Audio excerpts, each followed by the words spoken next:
હાલો વિદ્યાર્થી મિત્રો, આપનું ફરી એકવાર સ્વાગત છે સમાજના લેક્ચરમાં.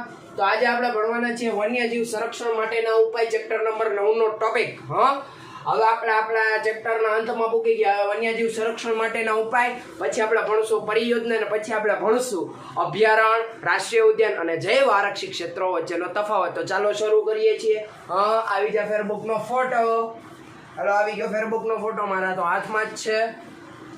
હાલો ચાલુ કરીએ છીએ વન્યજીવ સંરક્ષણ માટેના ઉપાયો. ઓકે, જંગલો માટે આપણે આપણો દ્રષ્ટિકોણ અને માનસિકતા બદલવાની જરૂર છે. આપણે તેને આવક માટેનો અખૂટ સ્ત્રોત માનીએ એ ભૂલ ભરેલું છે. તેનું સંરક્ષણ થવું જોઈએ, તો જ વન્યજીવો માટેના કુદરતી આવશ્યક સ્થાનો બચશે. કે ભાઈ જંગલો માટે આપણે આપણો દ્રષ્ટિકોણ ને માનસિકતા બદલાવી જોઈએ. કે ભાઈ આપણે હજી જંગલની વ્યાખ્યાને ભૂલ ભલેરી રાખેલી છે. આપણે એવું માનીએ છીએ કે ભાઈ જંગલ છે એ શું છે? એક અખૂટ ઉર્જાનો સ્ત્રોત છે. કેનો સ્ત્રોત છે? કે ભાઈ અખૂટ ઉર્જાનો સ્ત્રોત છે. કે ભાઈ અખૂટ ઉર્જાનો સ્ત્રોત છે. તેનું સંરક્ષણ થવું જોઈએ, તો જ વન્યજીવો માટે કુદરતી આવશ્યક સ્થાનો બચશે. કે ભાઈ આપણે જો જંગલોનું સંરક્ષણ કરશું તો કુદરતી રીતે આપણે જે વન્યજીવો છે એનું એક રીતે સંરક્ષણ જ કરશું. જો જંગલો બચશે તો વન્યજીવોના કુદરતી આવાસો બચશે. જો કુદરતી આવાસો બચશે તો વન્યજીવો હોય એના સંરક્ષણમાં શું થશે? વધારો થશે. પછી કે ભાઈ જંગલોમાં તૃણાહારી અને માંસાહારી પ્રાણીઓની સંખ્યાનું સંતુલન જાળવવું, અને તે માટે જંગલોના જળ સ્ત્રોતોની જાળવણી તથા પાલતુ પશુ ચરાણ પર પ્રતિબંધ જેવા પગલાં ભરવા જોઈએ. કે ભાઈ આપણે જે તે જંગલો છે એની અંદર આપણે શું કરવું જોઈએ? કે શાકાહારી અને માંસાહારી બંને પ્રાણીઓનું પ્રમાણ આપણે આમ જાળવવું જોઈએ. કે ભાઈ હદથી વધુ જો માંસાહારી પ્રાણીઓ વધી જાય તો શું થાય? શાકાહારી પ્રાણીઓની સંખ્યામાં શું આવે? ઘટાડો આવે. જો માંસાહારી પ્રાણી મરી જાય, માંસાહારી પ્રાણીઓ ના હોય, સિંહ વાઘ ના હોય, આખું જંગલ હરણોનું ભરેલું હોય, તો એ હરણોની સંખ્યામાં ઘટાડો આવે. ખબર કેમ? કે હરણોની સંખ્યા વધી જાય. હરણોની સંખ્યા વધે તો એ લોકોને બધાને ખાવાનું તો જોશે. ખાશે શું હરણ? ઘાસચારોની. હવે જંગલ એવડું ને એવડું, હરણોની સંખ્યા વધી ગઈ તો ઘાસચારાનું જે પ્રમાણ હોય એ ઘટી જાય. તો વધારે પડતા જે હરણો હોય એ શું થાય? ભૂખમરીથી મરી જવાના છે. આની આપણે વધુ ચર્ચા ક્યાં કરશું? વિજ્ઞાનના ચેપ્ટર નંબર 15 અને 16 કરવાના છીએ. ઓકે, પોષણ શ્રેણી આપણે એને જે તે કહીશું. તેના માટે આપણે શું કરવું જોઈએ? કે ભાઈ જળ સ્ત્રોતોની જાળવણી કરવી જોઈએ. જળ સ્ત્રોતો જે જંગલોના હોય એને આપણે શું કરવા જોઈએ? બચાવવા જોઈએ. તથા આપણે બીજું શું કરવું જોઈએ? કે ભાઈ જે તે આપણે પશુ ચરાણો એના ઉપર શું રાખવું જોઈએ? પ્રતિબંધ રાખવું જોઈએ. પશુ ચરાણો ઉપર આપણે પ્રતિબંધ રાખીએ, પાલતુ પશુ, તો જંગલમાં ભરપૂર ઘાસચારો શાકાહારી પ્રાણીઓને મળી રહે, અને જેના કારણે માંસાહારી પ્રાણીઓને પણ શું થાય? પોતાનું માંસ મળી રહે. શિકાર ડામવાના કડક કાયદા અને તેનો સખ્તાઈથી અમલ કરવો જોઈએ. જંગલોમાં થતા ગેરકાયદેસર ખનન કાર્યને પ્રતિબંધના ભંગમાં કડક સજા અને દંડની જોગવાઈ કરવી જોઈએ. કે ભાઈ અત્યારે આપણને ખબર છે શિકાર ખૂબ જ ઘટી ગયેલ છે. આપણે લાસ્ટ લેક્ચરમાં મેં તમને ફોટો દેખાડ્યા હતા. 6 વાઘ એકારે મારેલા હતા. કેવડા વાઘ હતા હટ્ટા. ને એની નીચેનો તમને ફોટો યાદ હોય તો કેટલા બધા પ્રાણીઓની ખાલ હતી એમાં. આ શોખ માટેના શિકાર હતા. અત્યારે આ શિકાર ખૂબ ઓછા થઈ ગયા. ભારતના જંગલોમાં ઓછા થઈ ગયા, જે આફ્રિકાના જંગલોમાં શિકાર થાય જ છે. તમે એના ફોટોગ્રાફ જોવો ને તો ઓલા શિકારીઓ હોય એ પ્રાણીને મારી નાખે ને પછી પ્રાણી યાર ફોટો પાડે. સિંહ ઉપર બેઠા હોય, જીરાફની ડોકને ખંભે ચડાવી હોય, જા ફોટા જો. લાગે નહીં કે લાશ છે, પણ રિયલીમાં લાશ છે. આ શિકારીઓ મારી નાખેલા છે જીવો. હજી અહીંયા શિકાર થાય છે, પરંતુ ઓલ ઓવર વર્લ્ડમાં શું છે? શિકાર ઉપર પ્રતિબંધ છે.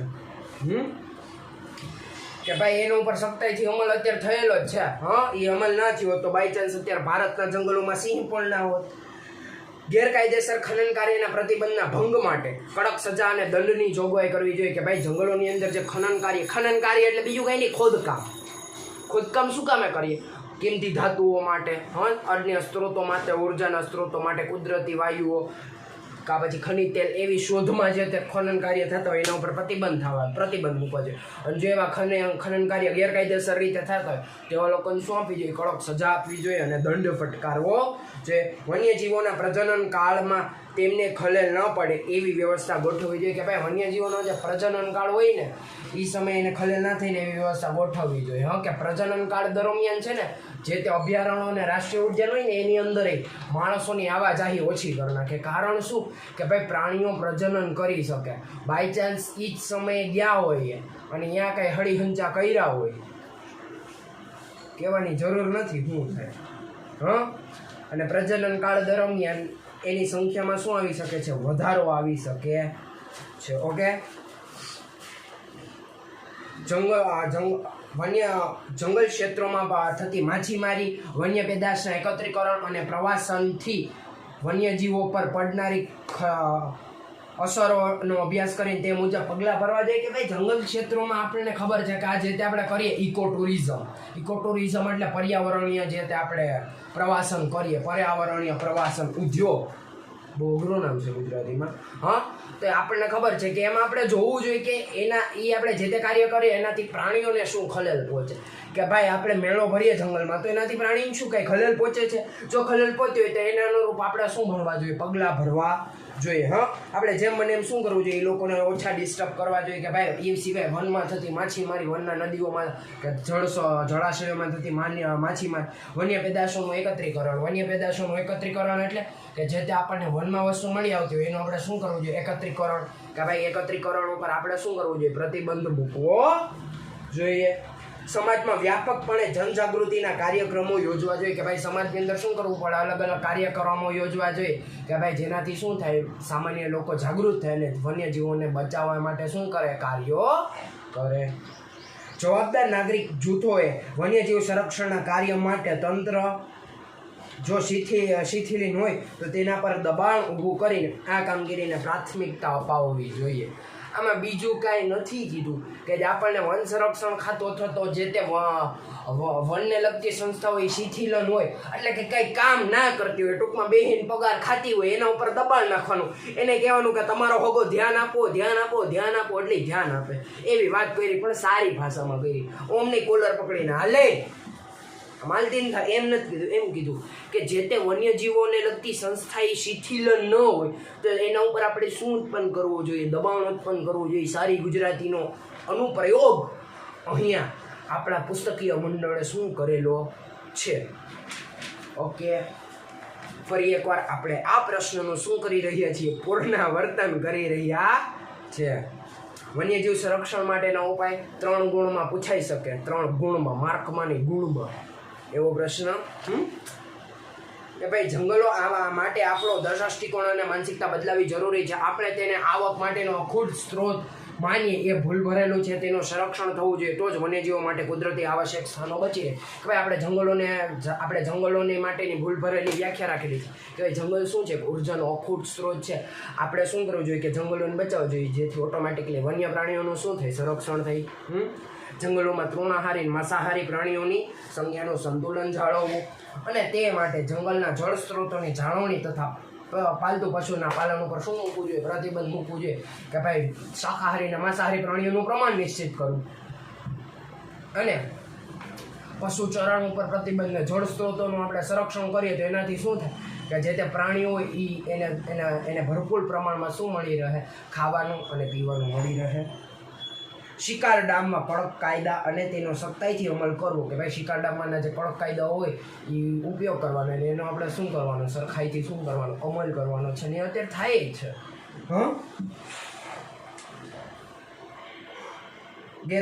જંગલોમાં થતા ગેરકાયદેસર ખનન કાર્યોમાં શું મૂકવો? પ્રતિબંધ મૂકવો અને તેની સામે શું લેવા? કડક પગલાં અથવા તો કડક પગલાં લેવાની. એ લોકોને શું દંડ કે સજા આપી? દંડ ને સજામાં ફેર ખબર ને? દંડ અલગ હોય, સજા અલગ હોય. દંડ એટલે પૈસા દેવાના હોય અને સજા એટલે અહીંયા જેલમાં પૂરી દે, ફાંસીએ ચડાવે, એ બધી સજા હોય. વન્યજીવોના પ્રજનન કાળમાં તેમને ખલેલ ન પડે એવી વ્યવસ્થા ગોઠવવી જરૂરી છે. કે ભાઈ વન્યજીવોનો જે પ્રજનન કાળ હોય એ સમયે એને ખલેલ ના થાય તેવી શું ગોઠવવી? વ્યવસ્થા ગોઠવવી. જંગલ ક્ષેત્રોમાં થતી માછીમારી, વન્ય પેદાશ એકત્રીકરણ અને પ્રવાસનથી વન્યજીવો પર થનારી અસરોનો અભ્યાસ કરીને તે મુજબ પગલાં ભરવા જોઈએ. કે ભાઈ આ જે તે વસ્તુ છે ને એના ઉપર પ્રતિબંધ નહીં મૂકવાનો. કઈ કે ભાઈ માછીમારી, વન્ય પેદાશનું એકત્રીકરણ, અને જે આપણે પ્રવાસન વન્યજીવોનો પ્રવાસન ઉદ્યોગ છે એવા પ્રતિબંધ નહીં મૂકવાનું, પણ એને અનુરૂપ પગલાં લેવાના કે જો એનાથી બાય ચાન્સ પ્રાણીઓને કંઈ ખલેલ થતી હોય તો એના આપણે વિરોધમાં શું લેવા જોઈએ? પગલાં લેવા જોઈએ. ખબર પડી? કે ભાઈ આપણે એ જે તે પ્રાણીઓ છે એને ખલેલ ના પહોંચે એવી રીતે આપણે આપણું કાર્ય કરવું જોઈએ, જેનાથી શું થાય આપણને ઓલું કહેવાય તો અર્થવ્યવસ્થામાં આપણે ફાયદો થાય અને એ સિવાય પ્રાણીઓનું શું થાય સંરક્ષણ થાય છે. એ તો આપણને લાઈવ ઉદાહરણ ખબર જ છે, દેવળિયા પાર્ક અને ગીરના જંગલો. સમાજમાં વ્યાપકપણે જનજાગૃતિના કાર્યક્રમો શું કરવા જોઈએ? યોજવા જોઈએ કે જેનાથી સામાન્ય જનતા શું થાય? જાગૃત થાય. જવાબદાર નાગરિક જૂથોએ વન્યજીવ સંરક્ષણ કાર્ય માટે તંત્ર જો શિથિલીન હોય તો તેના પર દબાણ ઊભું કરીને આ કામગીરીને પ્રાથમિકતા આપવી જોઈએ. હવે આ મુદ્દો થોડો ઘણો ઘરો છે, આપણાને સહેલો બનાવે. સહેલો કંઈક આપણે એવી રીતે બનાવે કે ભાઈ જે જવાબદાર નાગરિકો છે ને એણે વન્યજીવોને લગતી સંસ્થાઓ જો સરખી રીતે કાર્ય ના કરતી હોય તો તેના ઉપર દબાણ ઊભું કરી અને આ કામગીરીને પ્રાથમિકતા આપવી જોઈએ. અહીંયા પ્રાથમિકતાની જગ્યાએ મહત્વ લખી શકો કે આવી રીતે કઈ વાક્ય બને કે જે તે જવાબદાર નાગરિક જૂથ હોય એણે શું કરવું જોઈએ કે ભાઈ વન્યજીવોના સંરક્ષણને લગતી સંસ્થાઓ હોય જો તે સરખી રીતે કાર્ય ના કરતી હોય તો તેના પર દબાણ ઊભું કરી અને તેમને વન્યજીવોના સંરક્ષણ માટે શું આપવું જોઈએ? મહત્વ આપવું જોઈએ. આ સિમ્પલ મુદ્દો થઈ ગયો. એવો બધા અઘરા શબ્દ લખવાની શું જરૂર નથી. તો હવે આપણે આવી જઈએ છીએ આપણા નેક્સ્ટ ટોપિક. વિદ્યાર્થી મિત્રો, આવી જાય આપણા મોસ્ટ બી કહી શકાય એવો ટોપિક એટલે પરિયોજનાઓ. આમાંથી તમને કોઈ પણ પરિયોજના 2 માર્કમાં શું થઈ શકે? પૂછાઈ શકે છે. ગયા વર્ષે બોર્ડની પરીક્ષામાં તો પરિયોજનાઓ નહોતી પૂછાણી, પરંતુ આ વર્ષે ચાન્સ થાય છે કે આમાંથી કોઈ પણ એક પરિયોજના પૂછી શકે, અથવા તો આમાંથી 1 માર્કનું કોઈ પણ વસ્તુ પૂછી શકે કે ભાઈ આમાંથી તમને આ જે તે પ્રાણીઓની પરિયોજના છે એની સંખ્યા પૂછી શકે, આ પરિયોજના શરૂ થવાની સાલ પૂછી શકે. એટલે આ ટોપિકમાં આપણે પ્રોપર ધ્યાન આપવાનું છે. એટલે કે આ ચેપ્ટર 9નો હાર્દરૂપ ગણી શકાય એવો આ ટોપિક છે. તો ચાલો સ્ટાર્ટ કરીએ. ટોટલ આપણે અત્યારે ભણવાની થશે 7 પરિયોજનાઓ. સૌપ્રથમ છે વાઘ પરિયોજના, હાથી પરિયોજના, ગેંડા પરિયોજના, ઘડિયાળ પરિયોજના, ગીધ પરિયોજના, હિમદીપડા પરિયોજના. આ જે તે છે આટલી કેટલી છે મુખ્ય પરિયોજનાઓ છે. સિંહ પરિયોજના નથી કે ભાઈ આ મુખ્ય પરિયોજના એ સિવાયની થોડી ઘણી સાઈડમાં પરિયોજના આપેલી છે કે ભાઈ એ છે હંગુલ પરિયોજના, લાલ પાંડા પરિયોજના, થમિલ પરિયોજના અને ગંગે ડોલ્ફિન પરિયોજના. પ્રાણીઓના નામ જોઈને બી જતા નહીં, મેજોરિટી પ્રાણીથી તમે તમારી ઓળખાણ કરાવી દીધી. આ 2 નવા મહેમાનથી આપણે શું કરાવી લેશું? ટેકનોલોજીના મારફતે ઓળખાણ કરાવી લેશું. તો ચાલો સ્ટાર્ટ કરીએ. સૌ પ્રથમ આપણે સ્ટાર્ટ કરીશું વાઘ પરિયોજના. તો વાઘ પરિયોજના આવી ગઈ વાઘ પરિયોજના. હાલો વાંચવાનું ચાલુ કરીએ. વાઘ પરિયોજના. પરિયોજનાઓ સરળ જ છે. આંકડાકીય માહિતીમાં તમારે ફોકસ રાખવાનું છે. ઓકે, કે ભાઈ સૌ પ્રથમ જો આમ અહીંયા લખેલું છે વાઘ પરિયોજના, 3 માર્કમાં મોસ્ટ બી પ્રશ્ન હોઈ શકે છે. ગયા વર્ષે બ્લુપ્રિન્ટમાં ફેરફાર કરી 2+1 ની અંતર્ગત 2 માર્કનો એક પ્રશ્ન અને 1 માર્કની MCQ પૂછી નાખી હતી. ઓરિજિનલી 3 માર્કનો આમાંથી પ્રશ્ન નીકળ્યો છે કે ભાઈ હાલ જે વાઘની સંખ્યા છે એ એમાં મેં લખેલી છે 2967, 2967. થોડું ઘણું ચેકાઈ ગયેલું છે પણ અહીંયા લખેલું છે 2967. લખી નાખજો. પૂછી શકે તમને. એક અંદાજ મુજબ 20મી સદીની શરૂઆતમાં વાઘની સંખ્યા ભારતના જંગલોમાં 40,000 કરતાં પણ વધુ હતી. 40,000, 40,000 થી પણ વધારે હતી. પરંતુ અનિયંત્રિત ગેરકાયદેસર થતા શિકાર અને નિર્વનીકરણને પરિણામે વાઘની અસ્તિત્વ સામે બહુ મોટો ખતરો ઊભો થયો. ફોટા તો જોયા જ હતા. 6 વાઘ એકારે માર્યા હતા, ખબર ને? લાઈનમાં પડ્યા હતા 6 વાઘ, બ્લેક એન્ડ વ્હાઈટ અંગ્રેજોના ટાઈમનો ફોટો. કે પણ એના પર અનિયંત્રિત જે શિકારો થાય એને લીધે એની સંખ્યામાં ખૂબ મોટો ઘટાડો આવ્યો. તેથી ઈસવીસન 1971 ટીક મારો 1971 સાલ છે. વાઘ બચાવવા હેતુથી આ પરિયોજના શરૂ કરવામાં આવી.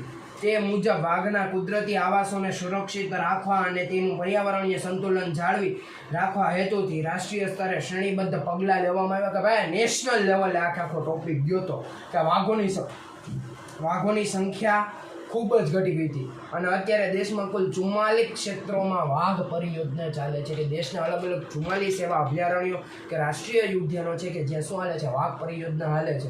અત્યારે વાઘોની સંખ્યા 2967 છે. હા, એક સમય એવો હતો કે વાઘોની સંખ્યા 2 ડિજિટમાં આવી ગઈ હતી. 2 ડિજિટ એટલે આપણે કહીએ ને 20, 25, 30 એવી સંખ્યામાં આવી ગઈ હતી. હા, એટલી ઓછી સંખ્યા હતી. અત્યારે 2967 થઈ ગયા, પણ તમે વિચાર કરો ક્યાં 40,000 અને ક્યાં ડબલ ડિજિટમાં. આઈ થિંક કંઈક 11 જેટલા વાઘ હતા. બહુ શિકાર થઈ ગયો હતો. અને 11માંથી અત્યારે 2967 કરેલા છે. બહુ સારો આપણે શું કરેલો છે, વધારો કરેલો છે. હા, બહુ સરળ છે. આંકડાકીય માહિતી એકવાર પાછી કહી દો કે હાલ ભારતમાં કુલ વાઘોની સંખ્યા 2967 રફલી આંકડો છે. ફેરફાર હોઈ શકે હો ભાઈ. હા, 40,000 કરતાં પણ વધુ વાઘ હતા જૂના સમયમાં. આ એક સંખ્યાત્મક. અને ઈસવીસન 1971માં આ પરિયોજનાને શું કરી હતી, બનાવવામાં આવેલી હતી. પછી અત્યારે ભારતમાં કુલ 44 જેટલા ક્ષેત્રોમાં શું હાલે છે, આ પરિયોજના હાલે છે. આમાં આંકડાકીય માહિતીમાં તમારા ફોકસ રાખવાનો, એટલે આંકડાકીય માહિતી તમને શું છે, વધારે પ્રમાણમાં પૂછી શકે. પછી આવે છે હાથી પરિયોજના. હા, 2 માર્ક માટે કાંઈ આઈએમપી કહી શકાય નહીં, પરંતુ આમાંથી 1 માર્કનું ટ્વિસ્ટિંગ નીકળી શકે કે ભાઈ 1992માં આ પ્રોજેક્ટનો આરંભ કરવામાં આવ્યો હતો. સાલ ટીક મારો 1992, જેનો મુખ્ય હેતુ હાથીઓને તેમના કુદરતી આવાસમાં સુરક્ષિત રાખવાનો અને તેમના સ્થળાંતરના માર્ગોને સુરક્ષિત કરવાનું હતું. હાથીઓને બચાવવાનું અને શું સુરક્ષિત રાખવાનું હતું. હાલ દેશમાં હાથીઓ માટે 26 જેટલા આરક્ષિત ક્ષેત્રો છે, કે 26 જેટલા ક્ષેત્રોમાં હાથીઓનું શું થાય છે, સંરક્ષણ થાય છે. હા, પછી ત્યારબાદ આ હું જે લીટી બોલું છું બૂસ્ટર નોલેજ એટલે વધારાનું છે, પરંતુ તમને આ જ વસ્તુ બોર્ડમાં ટ્વિસ્ટિંગ કરીને પૂછી શકે કે હાલમાં ભારતમાં 23 રાજ્યોમાં હાથી જોવા મળે. વિચાર કરો, 28 રાજ્ય છે, ખબર છે ને, 28 રાજ્ય છે અને 8 કેન્દ્ર શાસિત પ્રદેશો છે. 2019 પછીની વાત કરો, કલમ 317 હટાવી હતી પછી. એના પછી 28 રાજ્યો અને 8 કેન્દ્ર શાસિત પ્રદેશો છે. એમાંથી 23 રાજ્યોમાં વાઘ જોવા મળે. હાથી જોવા મળે. સોરી, હાથી જોવા મળે. 2017ની હાથીની વસ્તી ગણતરી પ્રમાણે 27,312 હાથી હતા ભારત દેશની અંદર. હા, ટીક મારજો. આ બધી જેટલી માહિતી બોલી 23 રાજ્યોમાં હાથી જોવા મળે. હા, પછી 2017માં હાથીની વસ્તી ગણતરી પ્રમાણે 27,312 હાથીઓ હતા. ભારતના સાંસ્કૃતિક વારસાના પ્રાણી તરીકે તેની ગણના કરવામાં આવે છે. મોસ્ટ આઈએમપી ભારતના સાંસ્કૃતિક વારસાના પ્રાણી તરીકે. ભારતનો રાષ્ટ્રીય પ્રાણી વાઘ છે, ખબર છે ને, રાષ્ટ્રીય પ્રાણી વાઘ છે. પરંતુ ભારતના સાંસ્કૃતિક વારસાનો પ્રાણી, કે જે આપણા કલ્ચરમાં જે પ્રાણી આપણે જેને માનીએ છીએ એ છે હાથી. કે ભારતના સાંસ્કૃતિક વારસાનો આપણે જો કોઈ પ્રાણી ગણી શકીએ તો એ હાથી છે. આપણને એ ખબર કે જે દક્ષિણ ભારત છે, જે સાઉથ ઇન્ડિયા છે, એની અંદર હાથી પૂજનીય છે. એ હાથીની પૂજા થાય, અર્ચના થાય, એવું બધું થાય. પૂજા નહીં તો એટલે ભારતના સાંસ્કૃતિક વારસાના પ્રાણી તરીકે હાથીની ગણના કરવામાં આવે છે. આ લીટી બહુ આઈએમપી આપણે એવી કહી શકીએ. આ યોજનાના અમલીકરણ બાદ ભારતના જંગલોમાં હાથીઓની સંખ્યામાં વધારો થયો છે, બહુ જ સારી રીતે વધારો થયો છે. આ ઉપરાંત આ યોજના પાલતુ હાથીઓના પાલન પોષણ માટે પણ કાર્ય કરે છે. કે ભાઈ જે હાથી પાલતુ હોય, કે જેને પાળેલા હોય, જેનો આપણે વ્યવસાય માટે આપણને ખબર છે કે લોકો ઉપયોગ કરે, પૂજા આરાધના માટે પાળ્યા હોય અથવા તો ક્યાંય પાલતુ રીતે પાળ્યા હોય, તો એને પણ સંપૂર્ણપણે આહાર મળી રહે, પોષણ મળી રહે, એની માટે પણ આ યોજના કાર્ય કરે. કે ભાઈ પાલતુ હાથી, કોઈ માણસે હાથી પાળ્યો હોય એને આ પરિયોજનાનો લાભ મળી શકે, માત્ર જંગલી હાથી નહીં. બહુ જ એક આ સારી બાબત કહેવાય. પછી આવે છે ગેંડા પરિયોજના. ગેંડા પરિયોજના. ગેંડો એટલે આપણે જોયું જ છે, એક સિંધી ભારતીય ગેંડો. હાલ ગેંડાઓની સંખ્યા ભારતમાં 2575 છે. કેટલી છે? 2575. હા, આ પરિયોજનામાં એક સિંધી ભારતીય ગેંડા માટે બનાવવામાં આવેલી છે. કે ભાઈ 100 રાઇનોસોર ઇંગ્લિશમાં બોલાય. આ ઉપરાંત આ ભારતમાં મોટા ભાગના ગેંડા અસમ રાજ્યોમાં જોવા મળે છે. અસમના કાઝીરંગામાં જોવા મળે. કાઝીરંગા રાષ્ટ્રીય ઉદ્યાન બહુ જ પ્રખ્યાત રાષ્ટ્રીય ઉદ્યાન આપણે ગણી શકીએ. આ ઉપરાંત પશ્ચિમ બંગાળના સુંદરવનમાં પણ તે જૂજ સંખ્યામાં જોવા મળે. એ જૂજ લખો તો અલ્પ લખો, થોડીક સંખ્યા. જૂજ ના લખાય, થોડીક લખાય, સારું લાગે.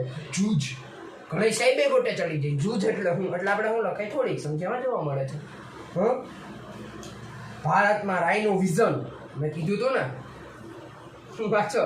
રાઇનો વિઝન 2020ની વ્યૂહરચના પ્રમાણે ભારતમાં ગેંડાની સંખ્યા 3000 સુધી થઈ જવાનો લક્ષ્યાંક છે કે ભાઈ 2020ની વાત કરેલી છે તે ગેંડાઓની સંખ્યા 3000 થઈ જવી જોઈએ. હા ખોટા વૈયા જતો થોડીક વાર સાઈડમાં. હવે ગયો આ ગૂગલ આવી જા. આ ગૂગલ આવ્યું સંખ્યા જોઈ લો. ઓકે અલે ગૂગલ બાબા વૈયા જાવ ને ખોટા બાબા આવી જાવ. હા ખબર પડી ગઈ. બહુ મારે કહેવાની જરૂર નથી હવે. લે લોકડાઉન હતો એટલે ના થઈ શક્યું હોય. છોકરા હો બાય ચાન્સ થઈ જાય કાંઈ નક્કી છે. આંકડા તો ગમે તો એ બદલે 2-3 ગેંડા નવા આવી જાય તો મહેમાન મુન્હા.